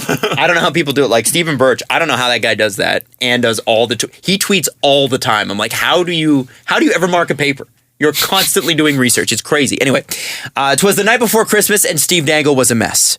The Leafs had just lost, and he cried in distress. I'm noticing a pattern here. The Leafs are always losing. Could anyone save Steve from his absolute worst fear? That the Toronto Maple Leafs would again finish last this year. A ring at the door, and Dangle got up to take a peek. It was Adam and Jesse who said, "I know how to end the streak." They dined on Panago Pizza, of course, and revealed their master plan to once again revive Dangle's faith as a Leafs fan. Oh. Steve, we bring with us a plan so special that ensures Auston Matthews becomes a champ like Phil Kessel. Oh. No, you're crazy. That's impossible to achieve. No, Steve, please. You've got to believe. Oh, all right. What is this master plan? Jesse and I have brought you a talented man. In walks Drew Doughty, a fraud Norris Trophy winner. Shocked by this sight, Dangle spits out his dinner. But why on earth would Drew want to play here? It's simple, Steve Dangle, to spread some holiday cheer. By the way, holiday spelled like Matt Holliday, the baseball player, not Holiday the Holiday. You know what? I appreciate people who can write dialogue and rhyme. Yeah, it's good. Yeah. My job is simply to bring Toronto a cup. A sight you can cherish with Iggy, your pup. Aww. 6 months have passed and the Hawks and Leafs. 6 months have passed and the Hawks and Leafs meet. Game 7 heading to overtime. Oh baby, what a treat! Oh baby. Dangle, Adam, and Jesse all in attendance for the game because we all have $10,000 for a ticket. Praying the Leafs win. Otherwise, that'd be a shame. Doughty has a puck and is ready to fire, but loses an edge, causing him to blow a tire. Here comes Patrick Kane soaring up the right wing. If he were to score, that would surely sting. He fires the shot. Anderson deflects it into the air. The packed ACC crowd, all quiet, can only stare. Richard Panik whacks his stick at the puck. A stunned Steve Dangle shouts, "Holy fuck!" Does it say D'' holy fuck? Holy fuck! Not quite. That poetic license. Rolling past the goalie on its way in, the 2017 Cup, the Chicago Blackhawks win. Steve was in tears. I hate this one. He sat there and cried, as his only thoughts were, oh, God, I just want to die. The trio of friends left the arena and walked all about. The only thing worse than this would have been if they'd lost in that bullshit shootout. Good play. Yeah, that's right. By the way, if that was actually how the Leafs lost, I would walk home. I would walk to Oshawa from the ACC. I don't think you'd make it. I think you'd probably die. I think you'd jump in front of the GO train before that. Maybe. Or I'd try to find a moose. I'd walk far enough north. I would expect not to hear from you for at least 24 hours, but I feel like walking to Oshawa. Let's Google Map that for a second. I would just periscope the whole thing, just deal with. Oh, gotta create some content out of this. Well, no, because I'm not making an LFR. I'm not making an LFR. Gotta make a video. That's the LFR. Gee, I sure hope Steve vlogs this. Dude, if I get hit by a car, I'm gonna be just in the hospital, guys. Wait, gotta make the LFR. I'm really sad and suicidal right now, but gotta make that LFR. Can't miss an episode. Because people are gonna be like, when's the LFR up? I know it's the most bullshit moment of your entire life, but what the fuck? Where's the video? I think Steve's on Meerkat. Nobody can find him. You remember Meerkat, right? No. The original Periscope? Oh, I never used it. It was the original Periscope. I do remember it, though. Like ICQ. All right. The walking distance from the Air Canada Centre to Oshawa is 10 hours. I would do it. You could take Kingston Road all the way down. You know what? I would walk all the way home and get breakfast at Teddy's in Oshawa and then go home and cry. And if it was a warm enough night, I'd walk with you. It'd be June night. You guys would walk for 10 hours. 10 hours? I have a buddy who biked to his cottage. And it took took him all day. Yeah. That's different. That's biking. I mean, it's still really hard physical activity for you could bike a day. for 5 hours, for 8 hours, but that's walking a for long 10 time. is a little aggressive. Which do you think is easier? I think biking would be easier. Biking, no way! It's 50 kilometers. Biking 50 kilometers is easier than walking 50 kilometers. Yeah. Yeah. But that's not what you said. Your feet would get so sore. Yeah. Oh yeah, no, you're not. Sorry, we got too much to get to. This is from Paul Chin. Paul Chin from Boston can't win the tickets. That's why he's at number 3. Well, maybe not the whole reason. So, congrats, number 1. You won by default. Because everybody else is from somewhere else. 'Twas the night before Christmas, and all through the night, Steve Dangle was screaming and shaking of fright. The cameras were hung round the house with care, and the last LFR gave everyone a scare. The millennials were nestled all snug in their beds, while visions of printers danced through their heads. Many leaf scratches and the team near the cap. Oh, and I guess we can call Frankie's career a wrap. Ooh, dark, man. Out of Steve's basement arose such a clatter. I sprang from my bed to see what was the matter. My James, he screamed in a flash. I hope he doesn't do something rash. I just hoped he wouldn't do something rash. Sorry about that. It's that Frenchie, I tell you, he said with a screech. I'll bet he's with my James, somewhere on a beach. When what to my wondering eyes should appear but Adam Wilde with Steve's James and a beer. With the sound of an Uber and many hot takes, I knew in a moment it was young Jesse Blake. Oh, wow. Woo! The cast of the podcast was for some reason here, and they decided to go, and then they decided to go to a Panago near. That was good. That's very Shakespearean of you. I like that. Yeah. On Jakin, on Timber, now Kale and Steel Boomer. On Nishka, on Nathan, on Edge and Jersey. Those are the names from the WHL, that's all. Now go record. You've got Friedman on call. Very nice, Paul. Very nice. All right, I got to keep going. Don't stop down. There was very slam poetry at the end. Oh, and this is great because this is actually recorded. It's a little long. I think it's a couple minutes, so I don't know if you want to... okay. We got time. We got time. I hope it's not too late to record it in MP3 if you like it. If not, go fuck yourself. That's from Zach. Well, Zach, this is not the Bill Burr podcast. You cannot just tell us that. And this is the runner-up? This is the runner-up. Go fuck yourself. Oh, sound effects. Production. This is number 2? Wow. 'Twas the night before Christmas, and all through Steve's house was Steve, Adam, and Jesse side by side, all passed out. Now you might find that odd. Do they always hang there? Well, this time was different, but I'll skip the love you dangler. Yes, it was the night before Christmas. So many reasons to be nice. But Babcock just won't play Corrado. Not even twice. But covering it up like a dead body was Loophole Lou, as St. Nick was coming, with so many jolly things to do.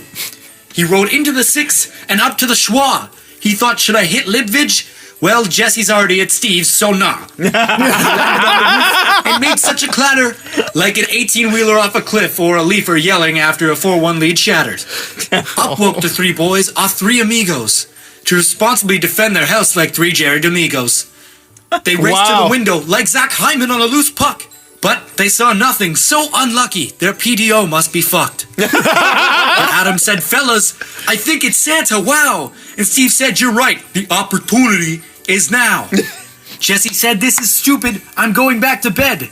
So Adam piped up and said, hey, just like Steve's pee-pee, that's what she said. Oh my God, why would you? That was a great... He laughed. So the leader of the gang had had enough, and he dragged them down stair by stair. And what they saw next would not disappoint them, like a Hunwick and Polak pair. They saw presents under the tree, and stockings full to the rim. A deep dish Threetza from Panago Pizza, it's what's inside that counts, TM. Adam looked up to Jesse, are all those for us? In Jesse's big sexy voice, he said, oh maybe. But in the corner of Steve's eye, he saw the upper deck sign. So Steve let out a big Bob call, oh baby. Pretty good. They were all for them, even a bone for Iggy. Their excitement could not be contained, not a bit. Well, maybe Steve was the calm one. This isn't a new one. He said, oh God, no way, more free shit. Jesse was the first to go to the tree. He thought, which box is my gift in? So he searched and he searched until he spotted a tag that said from Santa to Producy Shipman. He thanked the immortal and let out a chortle, excited to see what was inside. He said, no frickin' way, a jersey of Dalton Pompey, so the girls would all hang by his side. And next to the tree was Adam with glee. His booming laugh was enough to make someone turn their car radio down. So we opened the gift, and oh, look at this, laundry tokens for my jeans that went brown. Inside was a note I read, and I quote, stop putting your pants in the freezer. Adam thought, how could I make such a weird mistake? Santa's such a smart old geezer. And last to the tree was Steve and Iggy. Steve saw his new hockey card. It was Felix the Cat with a slick autograph, but that wasn't the gift that starred. He couldn't believe what Santa achieved, a groundbreaking toy Steve was so keen on. Steve pressed a red button, and straight out of nothing, Iggy turned into a Pokemon. There was one last shock for the boys to take in, and this one was bigger than the rest. A massive man with a red suit and hat who stood about as high as Jesse's chest. But then it was Steven who yelled, can you believe it? And Adam yelled back, I can. It was Santa himself, and Jesse grabbed a cookie off the shelf and handed it to the great man. Santa said, I just love the podcast when the Leafs were in dead last and Steve was losing his mind. And Steve said, that's great, but isn't it late? Can you get all the toys out on time? Santa said, you're right, there's no time. Pittsburgh's next in line. I wish I could stay and chill. And Adam was nervous, and he was nearly wordless, but said, hey, say hello to Phil. You know, Kessel. Santa shot an awkward smile and grabbed his toy pile and shot himself up the chimney, dodging the pottery. Steve yelled out, Santa, just one more wish. I have to insist. Can we have Nolan Patrick or Lil Yagrin in the lottery? Santa giggled away and then hopped in his sleigh and called out from his reindeer from right to left. On Marner, on Willie, on Matthews and Riley, on Bozak, on Freddie, Hyman and Zaitsev. And in Christmassy magic, Santa's sleigh took flight. St. Nick yelled, Merry Christmas to all, and to all, a good night. Wow. Thank you. Wow. Okay, production value's great, read great, rhyming scheme. Rhyming was a little Wayne. A little Wayne. That was supposed to be number 2. That was supposed. Yeah, I said it was number 2. But if we read number 1 and you guys enjoy number 2 better, would you ever flip-flop? Oh, Jesse, you can't just throw a curveball at us like that. That was good. That was really good. You see, I enjoyed the story of number 1 the best. See, Adam, you can't fuck this reading up. I don't give extra points for the production and the reading. You were supposed to write us a poem. The producer doesn't give extra points for the production. See, I did say get creative with it to stand out, right? Mm-hmm. Adam, if you Elmer Fudd this shit. I think I've done pretty well so far. There's been a lot of reading. So- Don't Elmer Fudd this shit. So right now we have the top 2. And I guess, do you want to let Steve decide after we read the... Oh, the one this I is cruel. This is really cruel. Jesse, Okay. you're the worst. Let me just say you're the worst. Because here's what Jesse's done. Instead of him being the bad guy, now we have to be the bad guy. You see how he politically outmaneuvered us there? Not we. He said me.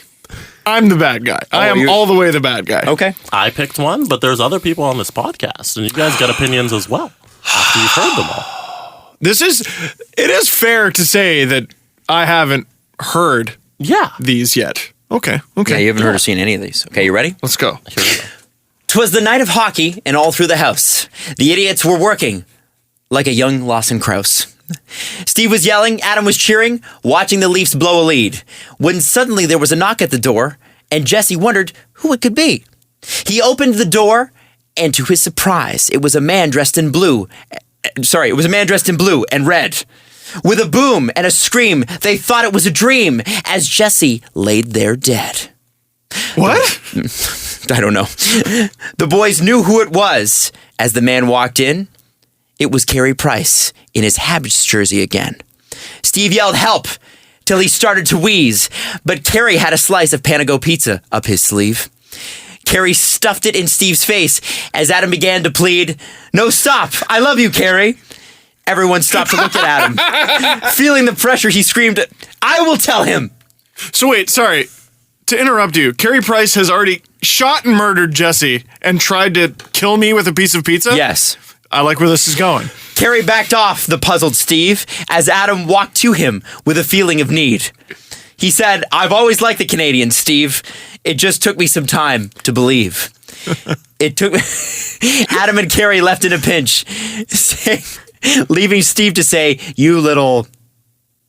Grinch. Well, other word. B word. Oh, binge? Binge. Oh, okay. Love you guys. Keep it up. Alex from Kitchener. I think the story of the murderous Carey Price was the think that is most creative. I think that's story pretty we funny. got. But What is the prize? The prize are the Rangers tickets. Leafs Rangers tickets. January 23rd. How many tickets do we have? We have 2 tickets. it's up to Steve. Oh, this is so mean. Yeah, I'm not making the call on this one. I'm not wearing this. Because both were great. I can't even. Is it going to be Alex from Kitchener, who I just read? Or is it going to be Zach from We Don't Know? Oh, wait, he's going to see us in London, though. You will meet, by the way, if you don't pick Zach, he's going to see him in London, so. Oh, great. Well, wait, where's Alex from? Kitchener. He'll probably I be mean, there we'll too. probably see him too. Oh. We should get them both to do some dramatic readings in front of people. That's cruel. Because here's the thing. Do we have to decide today? Yes, we do. Why? Because Panago has specifically requested that we decide today. They asked for so little. They asked for very little. Fuck. Because they both deserve tickets. But Wait, which Engage- one's who? Matt is so it is Zach who did the recording. Zach. Alex, I was assuming Zach somewhere. I don't know where Zach is, but Alex is from London or in Kitchener.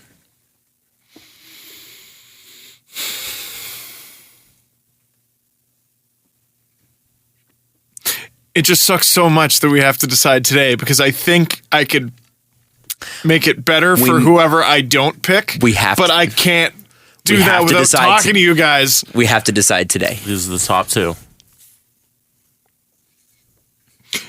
Maybe we'll vote by committee. Adam, No, what's your fucking vote? Adam! Come on! Which one are you leaning towards? I'm going to lean towards. I like Zach. You son of a I bitch. think Zach, and that's no offense to Alex, who now hates me, but Zach not only wrote an extra 5-minute long, that was 5 minutes, 5-minute long poem, recorded it, added Christmas music to it, and read it beautifully. I mean, really, he went above and beyond, and has a great read. Because most people, you get them behind on a microphone, and they're like, "'Twas the night before Christmas," and Steve Dangle. Like, it's not easy to be great in front of a microphone, especially if you're not usually in front of one. I don't know what Zach does, but he's damn good at it. And I don't think he edited it either, because he left in himself laughing. No, there was cuts. There were cuts. Oh, okay. Jesse could tell. I just didn't know this would happen. I picked. You son of a! I picked the top poems we got, and I just thought you guys would decide on. Jesse had Zach listed at number 2. On Zach, not Zach. So wait. Oh, so you had the recording listed at number 2? No, it was arbitrary, really. It wasn't. It was not arbitrary. You fucker. So we know which way Jesse voted. Steve, this still comes down to you. And we have other things to get to on this show. We don't have We time. do? Yes. Oh, I'm never getting home.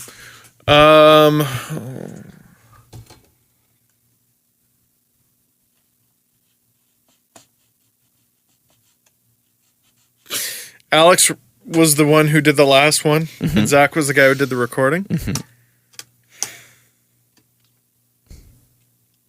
Wait, Alex or Matt? Alex. So it's Alex and Zach. By the way, all this dead air has got to be really exciting to listen to. I think It's suspense! Shut up, you're not making the decision. I voted. I played my part in the decision. Likewise. As did Jesse. Alex, I'm sorry. I gotta give it to Zach. Ladies and gentlemen, Zach Nevis is going to see the Toronto Maple Leafs and the New York Rangers play each other January 23rd at the Air Canada Centre. And that is not to take away from Alex from Kitchener. Give me Alex's email. No. No, because I think I have something for Okay, him. well, that's a good follow-up prize. Well, then I'll log in lost. and do it myself. He lost, Steve. Yeah, I'm not Congratulations, giving Zach. him Rangers Listen, tickets. guys, here's the deal. I have something that is really, really great. So we want to celebrate. Good, congratulations, Zach. I have something that's really great, and it involves our boy Levi Maestro. Oh. And I don't. It's a contest where you're first but lose. I don't think we have. Well done. Yeah. Oh, no. I don't think you just Levi Maestro'd him. I don't think we've got time for the Levi Maestro thing, so I'm going to have to save it for the next episode. But both of you, and by the way, everybody listening to this, you are not to send Steve or Jesse any updates on Levi Maestro from now on, because I have a great story. Someone Do sent me not something ruin it. and I didn't read it. Do not ruin it, because I got something great. Okay? Don't ruin it. And don't ruin it for yourselves. Gift exchange? Yeah, we'll talk about that. But right now, we'll do a gift exchange for sure. Right now, we have to do the press conference quickly. Okay. The Presser. SD. As What is JVR worth in a trade? Oh, my God. How many more times are we going to do this? Yeah. And, like, look, I'm not criticizing the question, but it's like... Is It's it like- worth it, regardless of a playoff run, or would keeping him for another 4 to 5 years be a better result for the rookies? Is it? Well, you would have to Is it worth extend it? it. Let me work it. I put my thing down, flip it, and reverse it. Is your nif by yet? Is your Nifa draft pick second round? If you've got a big stick, Okay. let me. Oh, We know sorry. the song. Okay. We know the song. Sorry, are we done here? Oh, okay, all right. Keep going.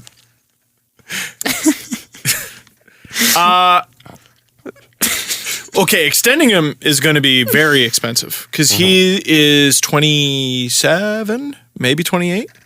He's in his prime, scoring like a maniac. Next year is his last year. 27.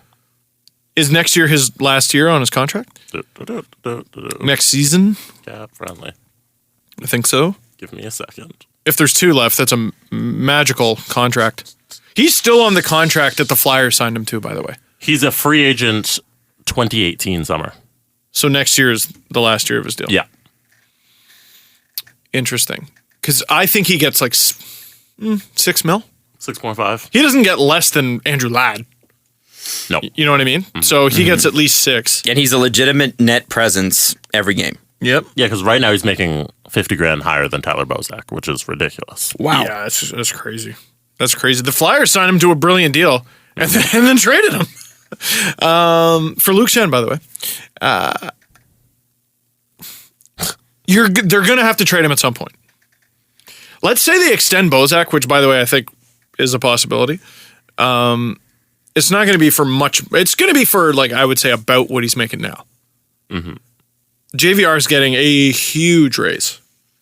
So in that sense, he might be more likely to go. You're talking picks.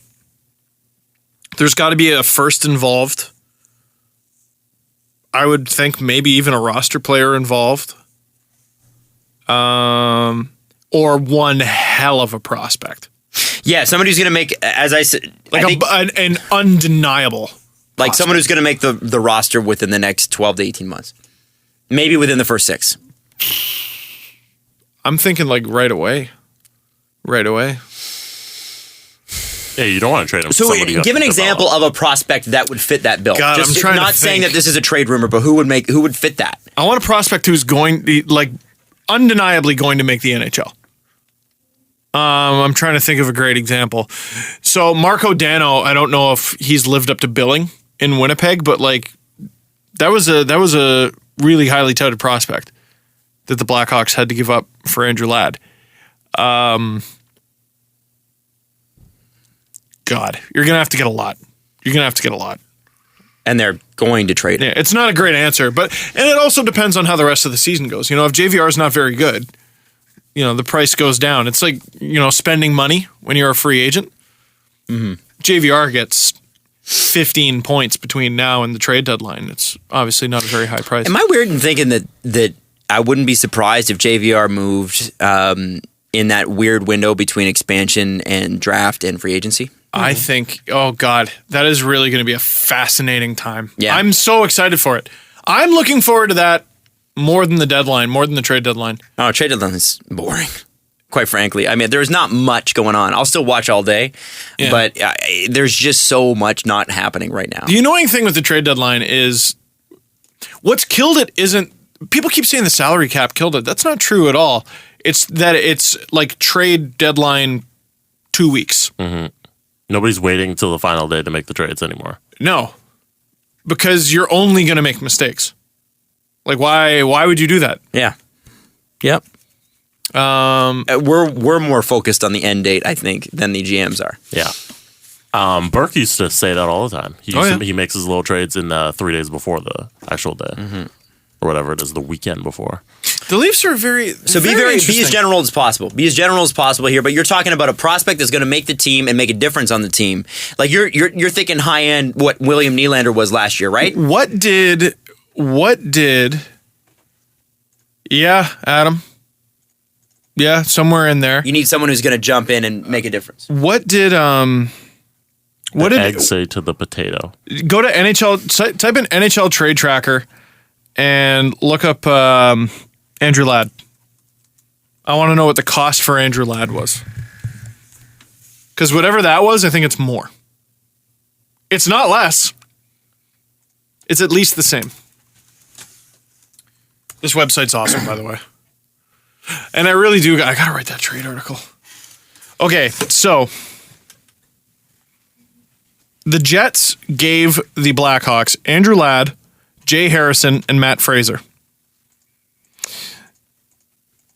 The Jets acquired Marco Dano, who's a former first rounder, a 2016 first rounder.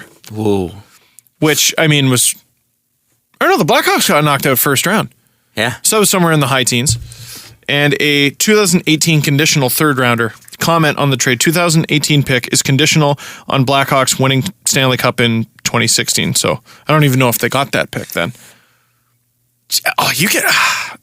It's got to be at least a first and at least a prospect who is at least Marco Dano. Yeah.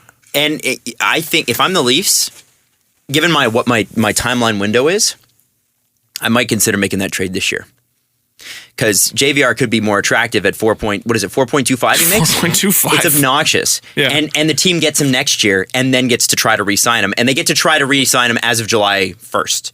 So they can't talk extension until then. But if I'm the Leafs and I want to fit the player into my window, I better start getting those extra picks in soon. Either I'm wheeling that pick for the defenseman I'm looking for or the other amazing centerman I'm looking for. Plus I'm getting hopefully a young centerman back. I would say it makes a lot more sense if the Leafs are going to draw picks out of this to pull it now.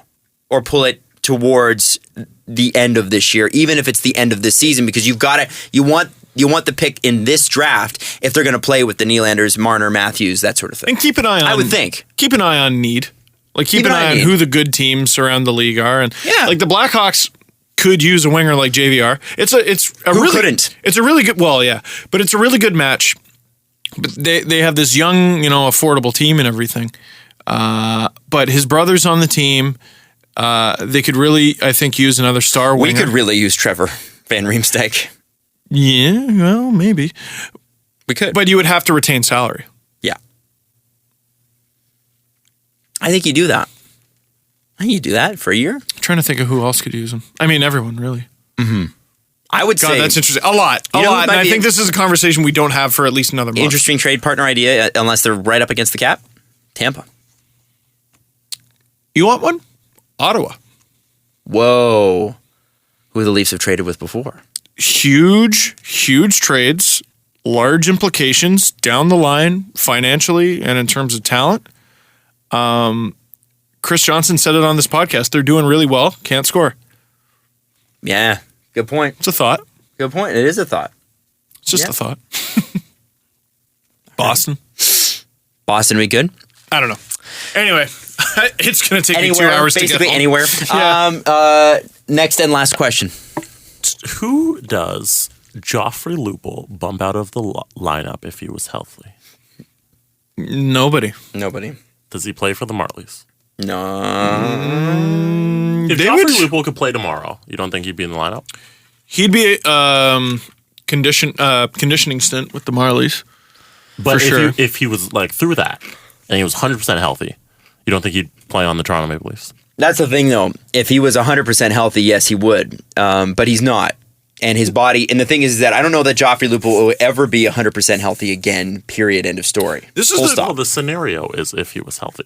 So I wrote Who does he bump out? then he wouldn't, if he was healthy, then he wouldn't be on Robidaw Island, right? Yeah, that's but the we're point. saying he comes off Robidaw Island and he's healthy. It's a fake scenario. Well, if there's anything if there's anything this season taught us, it's that just because you're on the Leafs roster doesn't mean they'll play you.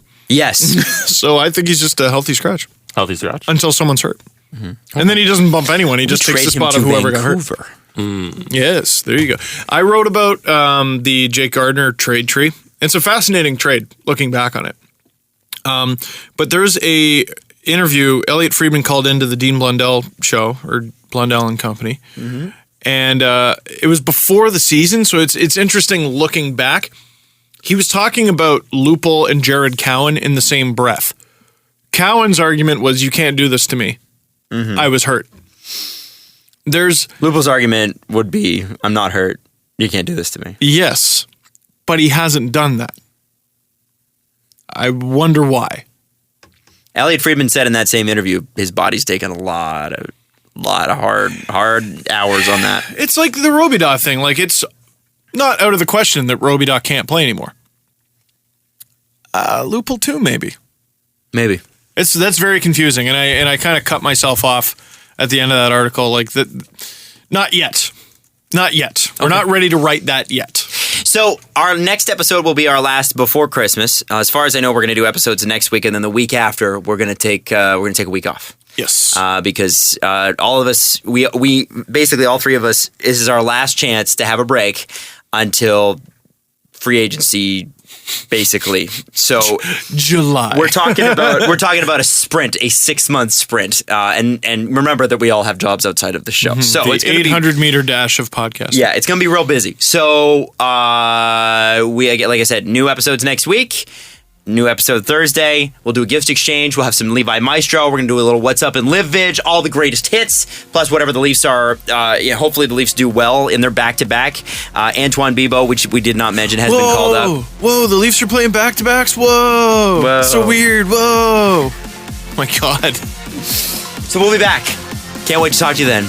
Can't wait to get this Levi Maestro thing, man. I can't wait to finally eat my chicken. Follow the guys on Twitter at Steve_Dangle, at Adam WYLDE, and at Jesse Blake. The Steve Dangle Podcast. Brought to you by Panago Pizza. Order at panago.com and stuff your face with deliciousness.